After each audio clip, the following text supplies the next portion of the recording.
अवधूत चिंतन श्री गुरुदेव दत्त श्री स्वामी समर्थ महाराज की जय। स्वामी दत्त सेवा या चॅनलवर तुम्हा सर्वांचे खूप खूप स्वागत।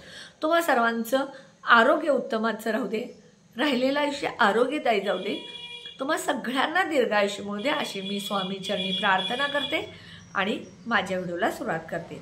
बघा, उद्या आहे अनंत चतुर्दशी आणि ह्या अनंत चतुर्दशीचं व्रत काय आहे तर बघा, भाद्रपद शुद्ध चतुर्दशी या तिथीला अनंत चतुर्दशीचे व्रत केले जाते। अनंत म्हणजे जे कधीही मावळणार नाही, संपणार नाही असं, आणि चतुर्दशी म्हणजे चैतन्य रूप अशी शक्ती गतवैभव प्राप्त करून देणारी ही चतुर्थी। तर अशा ह्या अनंत चतुर्थी दिवशी आपल्या भगवान विष्णूंची आपल्याला पूजा करायची आणि अनंताचा धागा आपल्या हातामध्ये बांधायचा आहे। ही विष्णू भगवानांची पूजा का तर ह्या दिवशी बघा, भगवान विष्णू जे आहेत या दिवशी काय बघा, भगवान विष्णू जे आहेत ते आपल्याला ह्या दिवशी लवकर प्रसन्न होतात आणि ह्या दिवशी आपण नागशेषाची आणि यमुनेची पूजा केली जाते। आता ह्या अनंत चतुर्दशी दिवशी आपल्याला काय करायचं आहे तर हा राजयोग आहे। अनंत चतुर्दशी म्हणजे हा राजयोग आहे। जो कोणी आपल्या हातामध्ये, स्त्रियांनी डाव्या हातामध्ये आणि पुरुषांनी उजव्या हातामध्ये हा धागा बांधायचा आहे। हा धागा जो आहे तो अनंताचा धागा जर बांधला तर तुमच्या आयुष्यातले दुःख संकट दूर होतात।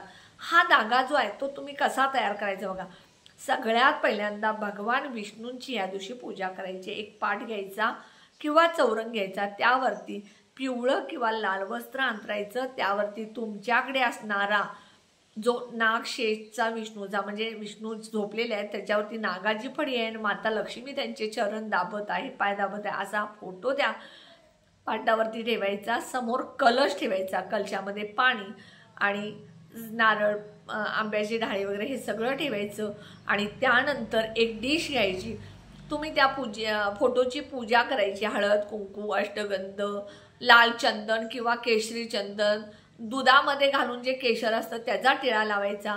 विष्णू भगवानांना पिवळं फळ, केळी असेल किंवा संत्री असेल किंवा पिवळी मिठाई असेल याचा नैवेद्य दाखवायचं, पिवळं फूल अर्पण करायचं आणि त्यानंतर तुम्ही जो कलाव्याचा धागा असतो त्या कलाव्याच्या धागाला 14 गाठी बांधायच्या।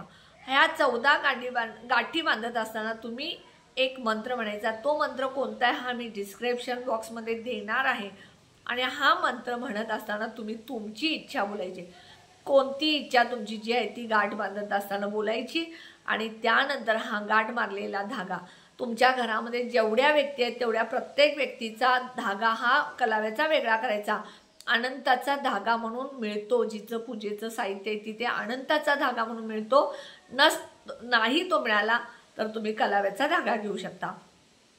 तुम्हाला 2 मुलं आहेत तर 2 मुलांचे 2 धागे, नवऱ्याचा धागा वेगळा, सासू सासऱ्यांचा वेगळा, तुमचा वेगळा, प्रत्येकाचा धागा वेगळा घ्यायचा। प्रत्येकाच्या धाग्याला 14 गाठी बांधायच्या आणि ते सगळे धागे तुम्ही एखाद्या स्टीलच्या डिशमध्ये किंवा वाटीमध्ये भगवान विष्णूंच्या समोर ठेवायचं। त्याची सुद्धा तुम्ही हळद, कुंकू, अखंड तांदूळ, अक्षता तयार केलेले फूल घालून पूजा करायची, इच्छा बोलायची आणि संध्याकाळी तुम्ही हा धागा प्रत्येक मुलाच्या, लहान मुला असू दे, वयस्कर असू दे, तुम्ही असाल, पती असेल, पुरुष असेल तर उजव्या हातामध्ये आणि स्त्रिया असेल तर डाव्या हातामध्ये असं तुम्ही बांधायचं आहे। आता ज्यांना सुतक आहे, मासिक धर्म आहे, सुतक असेल तर हा उपाय तुम्हाला करता येणार नाही, पण मासिक धर्म असेल तर तुम्ही हा उपाय तुमच्या मुलांकडून किंवा पतीकडून करून घेऊ शकता।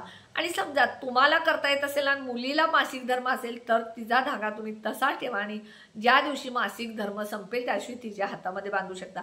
आता हा अनंताचा धागा आहे, हा किती दिवस ठेवायचा, जेवढे दिवस तुमच्या हातामध्ये राहील तेवढे दिवस ठेवायचा आणि ज्या दिवशी सुटेल त्या दिवशी तो एखाद्या पुडीमध्ये बांधून तुम्ही तुमच्या देवघराचे तिथं एखाद्या वाटीमध्ये किंवा ड्रॉवर असेल तिथं ठेवायचा आणि ज्या वेळेला पुढच्या वर्षी अनंत चतुर्थी येईल त्या दिवशी तुम्ही हा धागा विसर्जन करायचा आणि दुसरा धागा तयार करून तुम्ही हा अनंताचा धागा बांधायचा।